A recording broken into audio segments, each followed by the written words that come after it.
Ma meilleure amie était convaincue qu'elle était amoureuse du petit ami de sa mère, un homme beaucoup plus âgé, et elle a commencé à sortir secrètement avec lui. Mais ensuite, elle est tombée enceinte de lui.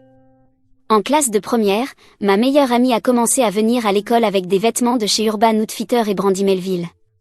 C'étaient des marques que ni moi, ni elle, ni aucune autre fille de notre groupe d'amis ne pouvions nous permettre. Alors, nous l'avons tout de suite pressée de questions. Oh, ma mère a un nouveau petit ami et il essaie de me séduire, nous a-t-elle dit. J'ai ri, parce que je savais ce que cela faisait. Profite à fond, a rigolé une autre de nos amies. On n'en a plus jamais parlé, jusqu'à une semaine plus tard, lorsqu'elle est arrivée à l'école avec un sourire étrangement éclatant sur le visage. Ce n'est pas que Jane était une personne négative, mais elle était définitivement très introvertie. Honnêtement, j'ai pensé qu'elle avait trouvé un petit ami. Même sa peau était plus nette. Mais je ne voulais pas l'embarrasser devant le groupe, alors après les cours, je lui ai demandé en plaisantant si elle voyait quelqu'un. Son visage est immédiatement devenu écarlate. « S'il te plaît, ne me demande plus jamais ça », a-t-elle dit d'un ton froid et menaçant, ce qui n'était vraiment pas dans ses habitudes. Dans les jours suivants, j'ai commencé à faire très attention à elle, et un jour, j'ai remarqué qu'elle portait un bracelet Pandora rempli de charme, mal caché sous sa manche. Sa famille avait à peu près les mêmes revenus que la mienne, donc ça n'avait aucun sens. Et comme beaucoup de nos amis commençaient à voler à l'étalage, j'ai pensé qu'elle faisait pareil. « Alors tu es devenue une petite klepto maintenant, hein ?» lui ai-je dit en riant. Son visage est devenu rouge comme avant, mais cette fois, ce n'était pas de la gêne, c'était de la colère. « Je t'ai dit d'arrêter de me dire ce genre de choses », a-t-elle lancé avant de se lever et de partir. Quand je suis rentrée chez moi, j'ai remarqué que j'avais perdu un abonné sur Instagram. Mon instinct m'a poussé à vérifier si c'était Jane, et c'était bien elle. Et tu te souviens quand j'ai dit que Jane et moi étions meilleures amies? Eh bien, on l'était. On a déjà porté les sous-vêtements l'une de l'autre, emprunté nos chaussettes. Une fois, quand elle est venue en vacances avec ma famille, il n'y avait qu'une seule salle de bain, alors je me suis douchée pendant qu'elle se brossait les dents, et aucune de nous ne s'est sentie mal à l'aise. Elle était pratiquement comme ma sœur. Alors, qu'elle me supprime, c'était un signal d'alarme énorme. Et il était clair qu'elle n'allait pas me dire la vérité. Au lieu d'être une amie normale et patiente, je suis allée chez elle avec une assiette de cookies à 3$, emballée dans du papier aluminium, en faisant semblant de les avoir faits pour elle. Un homme que je ne reconnaissais pas a ouvert la porte. Il était en caleçon, rien d'autre. Il n'avait même pas l'air gêné de me voir. Derrière lui se trouvait Jane, en peignoir satiné, à peine couvert et maquillage tout défait. Mon cœur s'est glacé, et elle a immédiatement couru dans la salle de bain.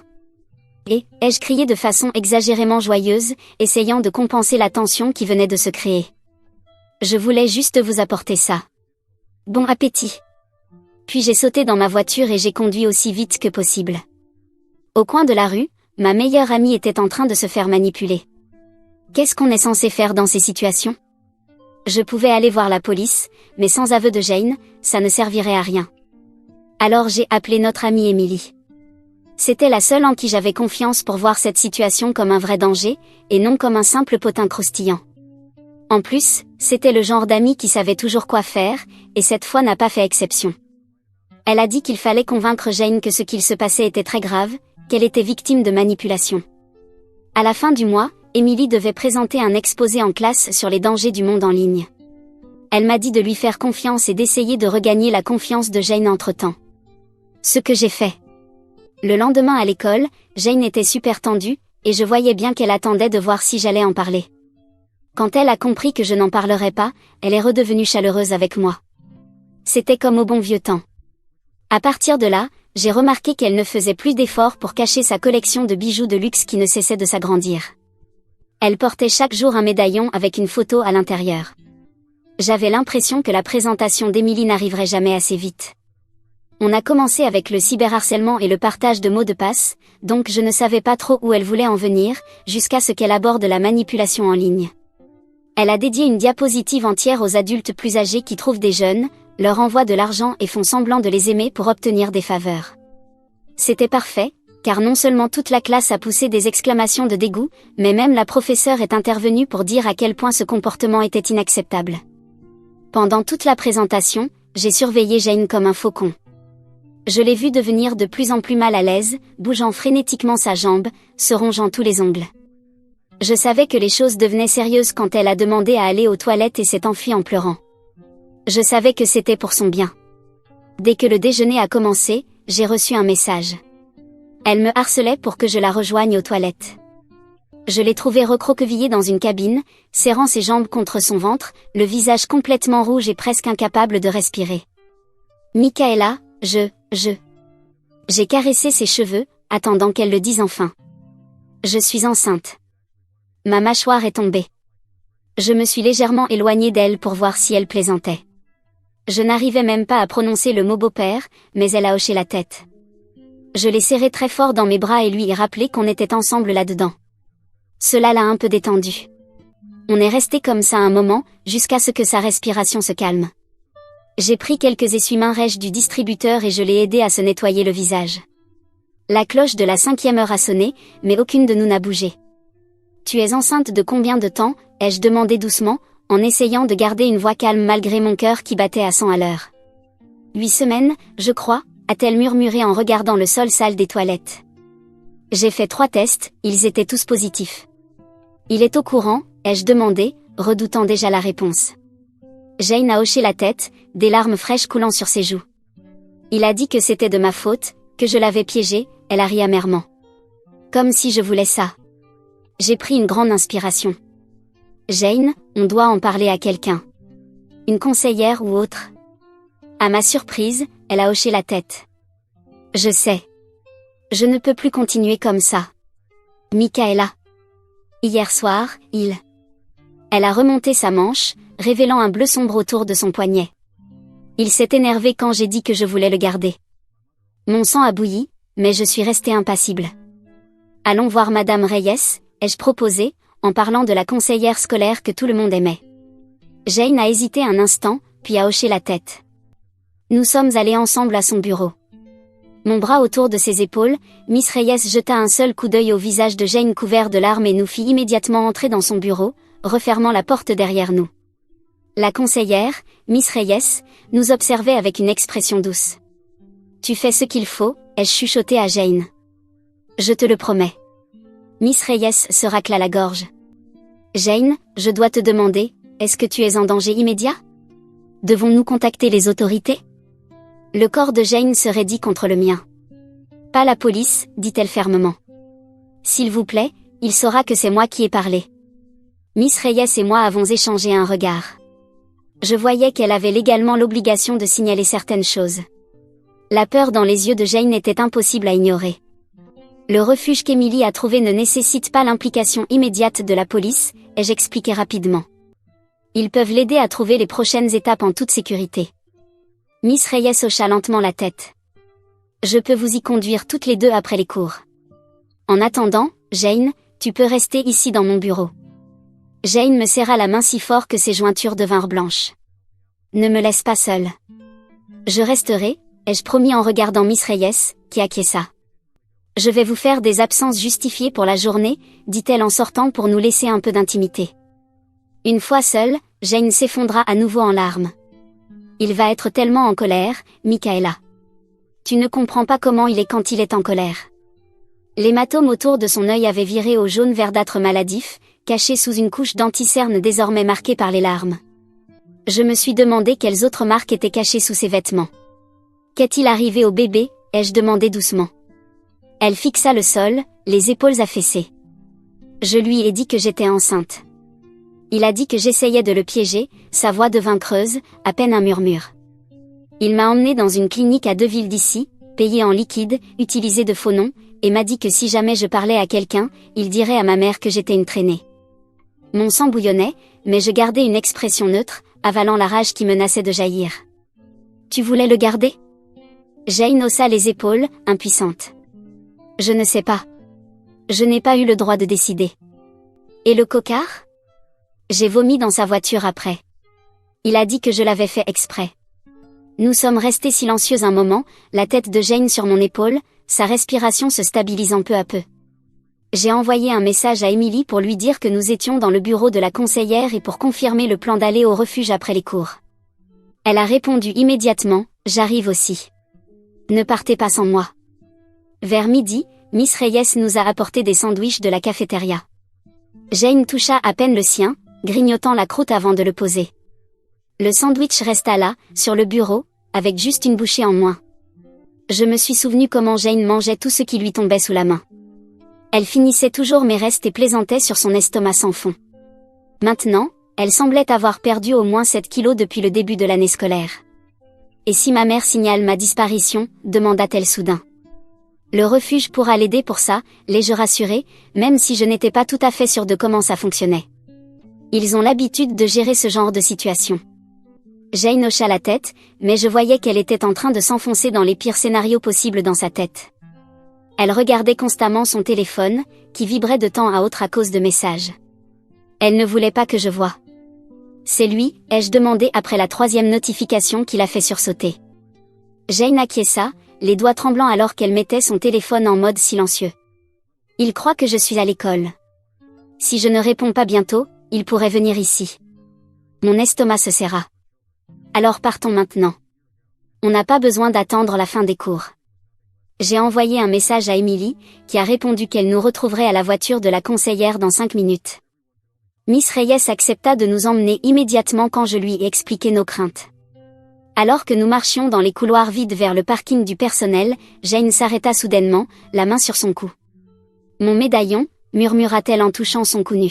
« Je l'ai laissé dans mon casier. Il me le faut. »« Jane, on devrait partir maintenant. »« Il me le faut » insista-t-elle, les yeux remplis de panique. « S'il te plaît, Michaela. Ça ne prendra qu'une seconde. » Contre mon meilleur jugement, j'ai accepté. Nous avons fait un détour par son casier. Jane tourna rapidement la combinaison et récupéra le médaillon doré. Au lieu de le mettre, elle le jeta dans une canette vide sortie d'une poubelle proche. « Je n'en veux plus, dit-elle doucement. Mais je ne veux pas qu'il l'ait non plus. » Nous avons retrouvé Emily et Miss Reyes à la voiture. Le trajet jusqu'au refuge a duré environ 20 minutes, pendant lesquelles Jane devint de plus en plus anxieuse, arrachant ses cuticules jusqu'à ce qu'une commence à saigner. Je lui ai tendu un mouchoir de mon sac à dos et elle l'enroula autour de son doigt sans même le regarder. À travers la fenêtre de la voiture, je regardais les quartiers changer, passant de notre banlieue familière à une zone avec plus d'immeubles et de petits commerces. Miss Reyes conduisait prudemment, vérifiant souvent son rétroviseur pour s'assurer que nous n'étions pas suivis.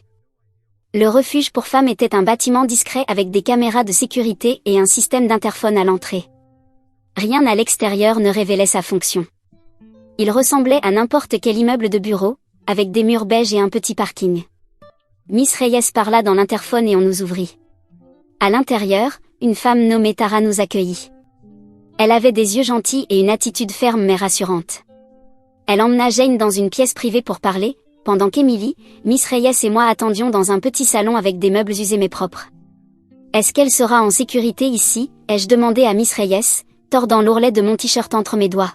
« Oui », me répondit-elle. « Cet endroit a d'excellents protocoles de sécurité. » Emily sortit son carnet, ouvert à une page remplie de son écriture soignée. J'ai apporté toute ma documentation. Tout ce que j'ai collecté sur Kevin, les dates, les posts Instagram, tout. Miss Reyes sembla impressionnée. Ce sera très utile, Emily. Je jetai un coup d'œil autour de la salle d'attente, observant les affiches sur les violences domestiques et les plans de sécurité. Il y avait des brochures en plusieurs langues empilées sur une petite table, un coin pour enfants avec des jouets usés mais propres. Un tableau d'affichage sur un mur montrait des histoires de réussite, des notes anonymes de femmes ayant reconstruit leur vie après avoir quitté des situations abusives. Je me demandais si Jane écrirait un jour la sienne pour ce tableau. Après environ 1 heure, Tara revint sans Jane. Elle est en train de s'installer dans une chambre, expliqua-t-elle. Elle a accepté de rester avec nous pour le moment. On pourra lui rendre visite, ai-je demandé, ma meilleure amie me manquant déjà. Pas pendant les 72 premières heures, répondit Tara avec douceur. C'est le protocole pour les situations à haut risque. Elle a besoin de temps pour se détendre, sans influence extérieure. Mon cœur se serra, mais je comprenais. Est-ce qu'elle peut au moins nous envoyer des messages, demandai-je. Elle pourra utiliser le téléphone du refuge pour vous appeler à des heures précises, expliqua Tara. Aucun appareil personnel n'est autorisé au début. C'est pour la sécurité de tous. Kevin a probablement installé un logiciel de traçage sur son téléphone. Nous avons laissé nos coordonnées et nous nous sommes préparés, à contre-cœur, à partir. Avant cela, Tara nous a permis de lui dire un rapide au revoir. Jane était assise sur un lit simple dans une chambre petite mais propre, à la fois terrifiée et soulagée. La pièce était simple, juste le lit, une petite commode et un bureau avec une chaise. Une fenêtre donnait sur une petite cour, mais les stores étaient partiellement fermés pour préserver l'intimité. « Je suis tellement fière de toi », lui ai-je dit en la serrant fort dans mes bras. « Merci de ne pas m'avoir abandonnée », murmura-t-elle, son souffle chaud contre mon oreille. Le trajet du retour à l'école fut silencieux. Miss Reyes nous déposa, Emily et moi, avec des billets d'absence justifiés pour les cours que nous avions manqués. « Et maintenant, qu'est-ce qu'on fait ?» demanda Emily alors que nous marchions vers nos casiers. « On attend, j'imagine », répondis-je, me sentant étrangement vide. Après des semaines d'inquiétude et de planification, Jane était enfin dans un endroit sûr. Mais la situation était loin d'être terminée. Ce soir-là, mon téléphone sonna avec un numéro inconnu. C'était Jane, appelant depuis le téléphone du refuge. « Comment tu vas ?» lui demandai-je en me blottissant sur mon lit. « J'ai peur », admit-elle. « Mais ils sont vraiment gentils ici. Il y a une autre fille de mon âge aussi. »« Ta mère t'a appelé ?» Jane soupira. « Ouais. Je lui ai dit que je restais chez toi quelques jours. Elle m'a cru. Elle travaille en double cette semaine de toute façon. »« Et lui ? » ?»« Il a appelé genre 20 fois, » dit Jane, la voix tremblante. « Les gens du refuge disent que je ne dois pas répondre. Ils m'aident à décider quoi faire ensuite. J'ai découvert qu'il avait installé des applis de traçage sur mon téléphone. C'est comme ça qu'il savait toujours où j'étais. Après avoir raccroché, j'ai essayé de me concentrer sur mes devoirs, mais je n'y arrivais pas. Mon manuel de maths était ouvert sur mon bureau, mais les équations se mélangeaient dans ma tête, car mes pensées retournaient toujours à Jane. Je me demandais ce qu'elle faisait en ce moment, si elle avait peur dans cet endroit inconnu, si elle regrettait d'être partie. Je vérifiais mon téléphone toutes les quelques minutes, même si je savais qu'elle ne rappellerait pas ce soir. Vers 10 heures du soir, mon téléphone sonna de nouveau. C'était la mère de Jane. « Michaela, est-ce que Jane est vraiment chez toi ?» demanda Madame Walker, la voix tendue de suspicion. Mon cœur s'emballa. « Oui, Madame Walker. On travaille sur un gros projet ensemble, mentis-je, le goût amer du mensonge dans la bouche. »« C'est étrange, » répondit-elle. « Parce que Kevin est passé devant chez toi et il a dit que toutes les lumières étaient éteintes, sauf dans ce qui devait être la chambre de tes parents. » La panique m'envahit. Il avait conduit jusqu'à chez moi pour chercher Jane. « On est dans le sous-sol, » improvisai-je. « Le Wi-Fi est meilleur là-bas. » Madame Walker ne semblait pas convaincue, mais dit qu'elle rappellerait demain. Dès que j'ai raccroché, j'ai immédiatement appelé le refuge et leur ai demandé d'avertir Jane. La femme qui a répondu a pris mon message très au sérieux et a promis de le lui transmettre immédiatement. Ensuite, j'ai vérifié toutes les serrures de notre maison et tiré les rideaux bien fermés. L'idée que Kevin rôde autour de chez moi me donnait des frissons. Je n'ai pas dormi cette nuit-là, sursautant au moindre craquement ou bruit extérieur. Je n'arrêtais pas d'imaginer sa voiture noire garée de l'autre côté de la rue, ses yeux surveillant ma maison. Le lendemain à l'école, des rumeurs circulaient déjà sur l'absence de Jane et ma disparition avec elle la veille. J'ai entendu des chuchotements en marchant dans les couloirs, enceinte, à fuguer, petit ami secret. J'ai ignoré les murmures et retrouvé Emily au déjeuner. Kevin est passé devant chez moi hier soir pour chercher Jane, lui ai-je dit à voix basse. Les yeux d'Emily s'écarquillèrent. C'est flippant. Tu crois qu'il se doute de quelque chose ? À coup sûr. Et il a convaincu la mère de Jane aussi. Pendant le déjeuner, on a réfléchi à ce qu'on pouvait faire ensuite. Emily avait recherché des cas similaires et découvert que sans une déclaration officielle de Jane à la police, il n'y avait pas grand-chose de légalement faisable contre Kevin. Le refuge va l'aider à demander une ordonnance restrictive, dit Emily. Mais elle doit être prête à parler. Après l'école, j'ai reçu un autre appel de Jane. Elle semblait plus posée que la veille. La conseillère ici est incroyable, dit-elle. Elle m'aide à comprendre à quel point tout était toxique avec Kevin, comment il m'a manipulée depuis le début. C'est génial, Jane. Mais je ne suis pas prête à aller voir la police, ajouta-t-elle. Pas encore. Il faut d'abord que je mette mes idées au clair. Je comprenais son hésitation, mais une partie de moi s'inquiétait du temps qu'elle pouvait rester cachée au refuge. Ta mère m'a appelé hier soir. Kevin te cherche. Jane resta silencieuse un instant. Je sais. Le refuge m'a dit qu'il avait appelé leur ligne principale plusieurs fois. Il ne confirme ni n'infirme si quelqu'un est ici, mais ce n'est qu'une question de temps avant qu'il ne découvre. Cette nuit-là, je n'ai pas pu dormir. J'imaginais Kevin en train de passer devant ma maison, surveillant, attendant. J'ai vérifié 2 fois toutes les serrures avant d'aller me coucher et sursauté au moindre bruit dans notre vieille maison. Ma chambre était à l'étage, mais je gardais tout de même les rideaux tirés, paranoïaque à l'idée que quelqu'un puisse m'observer de l'extérieur. J'ai essayé de me distraire avec des devoirs et Netflix, mais mon esprit n'arrêtait pas d'imaginer les pires scénarios. Le lendemain matin, j'avais reçu un texto d'un numéro inconnu. Je sais ce que tu as fait. Ne te mêle pas de ce qui ne te regarde pas. Mes mains tremblaient en le lisant. Le message était assez vague pour que ça puisse être n'importe quoi, mais je savais exactement de qui il venait et ce que cela signifiait. Je l'ai montré à Emily dès mon arrivée à l'école. Ça doit être Kevin, dit-elle en ajoutant le message à sa documentation. On devrait en parler à quelqu'un, demandai-je, hésitante. Attends de voir s'il fait autre chose, répondit-elle. Je ne veux pas aggraver la situation pour Jane. Mais à l'heure du déjeuner, la situation avait empiré. La mère de Jane s'est présentée à l'école, exigeant de me parler. Le bureau m'a appelé, et j'ai trouvé Madame Walker, épuisée et furieuse, avec de grosses cernes sous les yeux. Sa tenue d'infirmière était froissée, comme si elle venait de terminer une garde de nuit. « Où est ma fille ?» demanda-t-elle dès qu'elle me vit. « Madame Walker, je... » « Ne me mens pas » cria-t-elle. Kevin m'a tout dit. À propos de comment tu as bourré la tête de Jane de mensonges, comment tu essaies de la monter contre nous. Ma bouche s'ouvrit, abasourdie. Quoi? Il m'a montré les messages, poursuivit-elle. Jane lui a tout dit. Comment tu étais jalouse de leur relation, comment tu inventais des histoires sur lui. Mon esprit tourbillonnait. Quel message? Jane n'aurait jamais dit ça. Et puis, j'ai compris. Kevin devait avoir accès au compte de Jane. Le refuge avait trouvé des applis de traçage sur son téléphone, qu'avait-il encore pu y installer?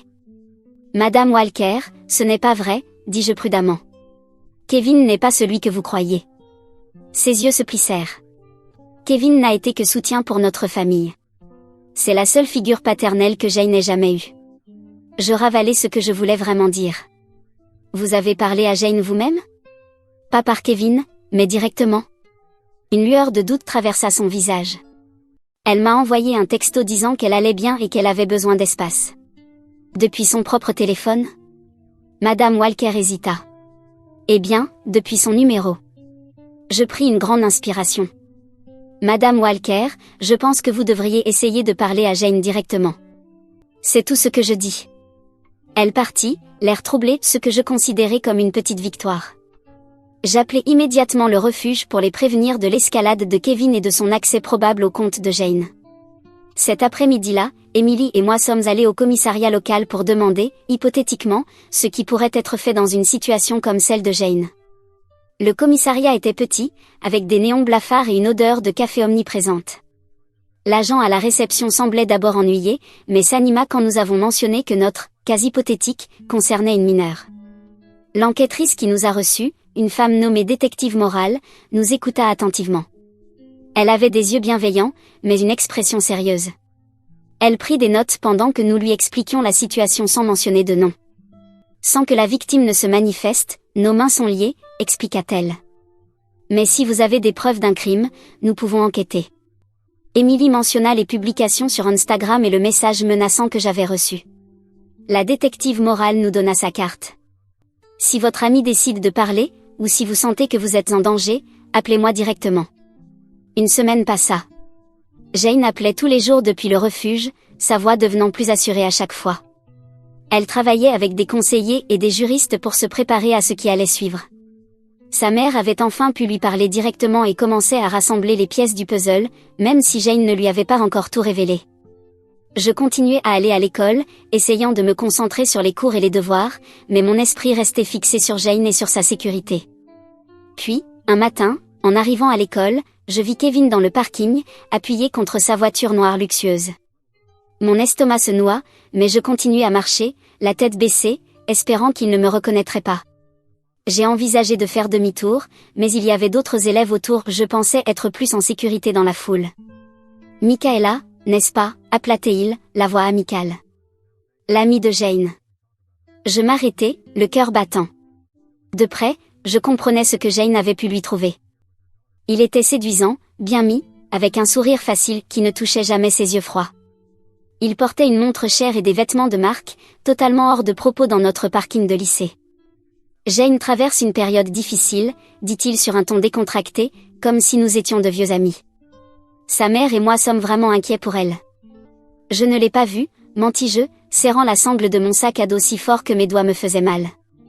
C'est étrange, parce que sa mère m'a dit qu'elle séjournait chez toi. Son sourire restait figé, mais ses yeux se durcirent. Tu ne mentirais pas à un parent inquiet, n'est-ce pas? Je dois aller en cours, dis-je en essayant de passer.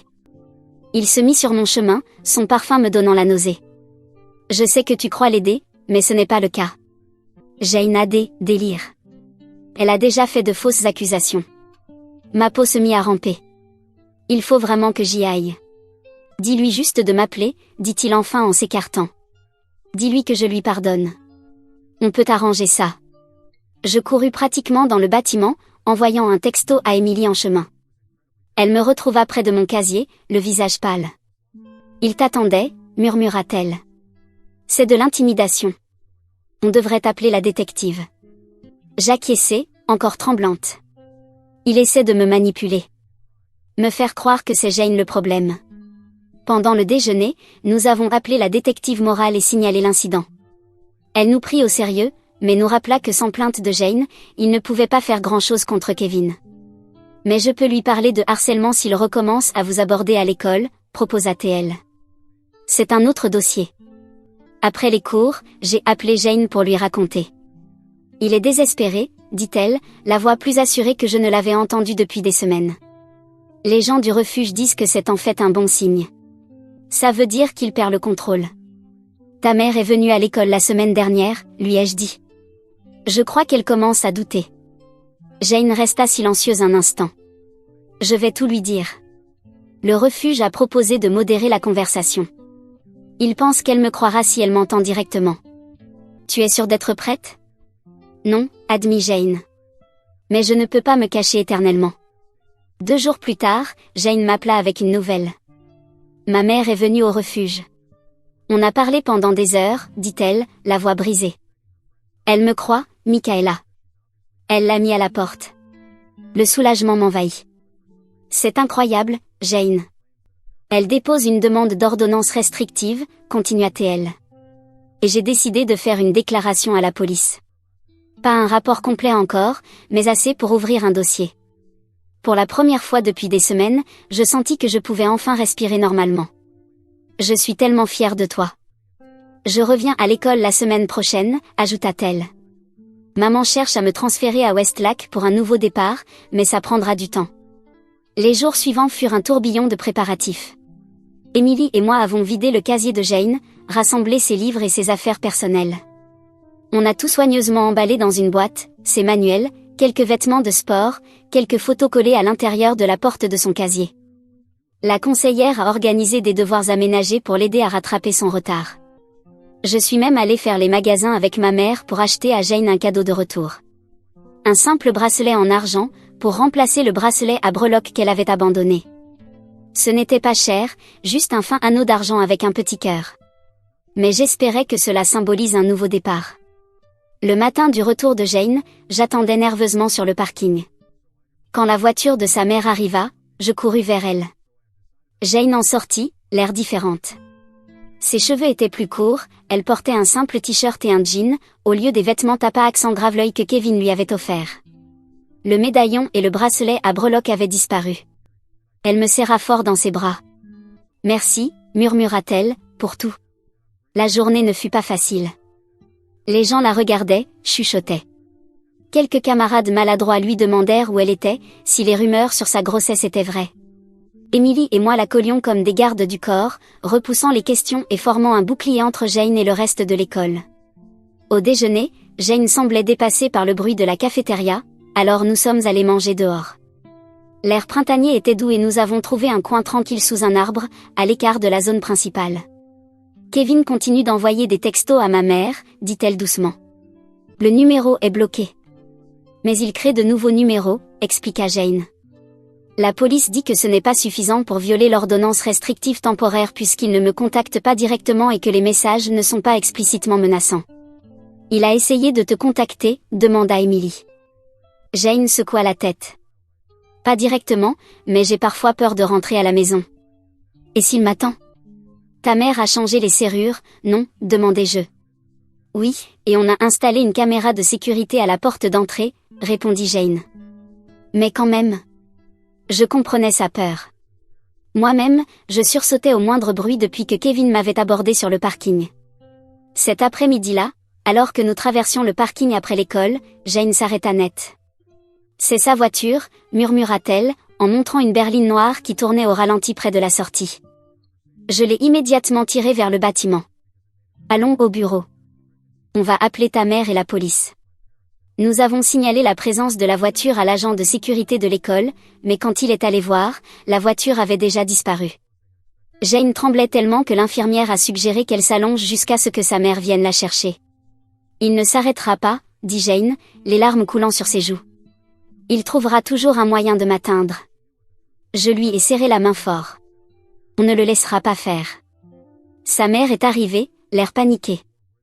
Elle a serré Jane dans ses bras avec force avant de se tourner vers moi. Merci, merci de veiller sur elle, Michaela. Toujours, lui ai-je promis. Cette nuit-là, j'ai reçu un appel de Jane vers minuit. Il était devant notre maison, chuchota-t-elle. Juste assis dans sa voiture, à nous observer. Maman a appelé la police, mais il est parti avant qu'ils arrivent. Ils ont fait un rapport? Oui, mais ils disent que ce n'est toujours pas une violation de l'ordonnance, puisqu'il était sur une propriété publique et ne nous a pas approchés ni contactés directement. Sa voix se brisa. Je suis tellement fatiguée, Michaela. Je veux juste que tout ça s'arrête. Le lendemain, Jane ne vint pas à l'école. Sa mère l'a signalée malade, mais quand je lui ai envoyé un message, Jane m'a avoué qu'elle séjournait à l'hôtel parce qu'elle ne se sentait plus en sécurité chez elle. Emily et moi avons réfléchi à midi. Le refuge peut l'aider à changer d'école rapidement, me rappela Emily. Peut-être que c'est la meilleure solution maintenant. Mais ça veut dire qu'il gagne, ai-je protesté. Jane doit quitter sa maison, son école, ses amis, alors que lui s'en sort sans rien. Emily parut troublée. Je sais, ce n'est pas juste. Mais la sécurité de Jane est ce qui compte le plus maintenant. Je ne pouvais pas argumenter contre ça. Après l'école, je suis allée à l'hôtel où Jane et sa mère logeaient. C'était un motel modeste près de l'autoroute, avec des portes donnant sur l'extérieur et un petit parking. Jane avait l'air épuisée, mais elle me fit un petit sourire en me voyant. Maman parle à un avocat pour accélérer l'obtention de l'ordonnance restrictive permanente, m'expliqua-t-elle alors que nous étions assises sur le lit. Et on pense sérieusement au transfert d'école. Tu vas me manquer, lui ai-je dit. Mais je comprends. Jane hocha la tête. Le refuge a trouvé un programme pour aider les personnes comme moi à recommencer. Nouvelle école, suivi psychologique, groupe de soutien, tout. Quand partirais-tu? Dès la semaine prochaine, dit-elle. Le boulot de maman a une antenne dans ce district, donc elle peut aussi être transférée. Je ressentais à la fois de la tristesse et du soulagement. Jane serait plus en sécurité, loin d'ici, loin de Kevin. Mais je ne pouvais pas m'empêcher de me sentir comme si on nous séparait juste au moment où notre amitié s'était renforcée. On se verra toujours, promit Jane en lisant mon expression. Juste, pas tous les jours à l'école. 2 jours plus tard, Jane revint à l'école pour vider son casier et dire au revoir à quelques professeurs.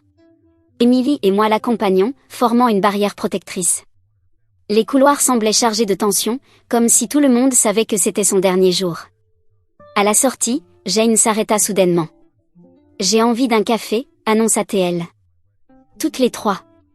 Une dernière chose normale avant que tout change. Nous avons conduit jusqu'au petit café près de l'école, commandé nos boissons et trouvé une table tranquille dans un coin. Pendant un bref instant, c'était comme avant, juste 3 amis ensemble, à rire de choses sans importance.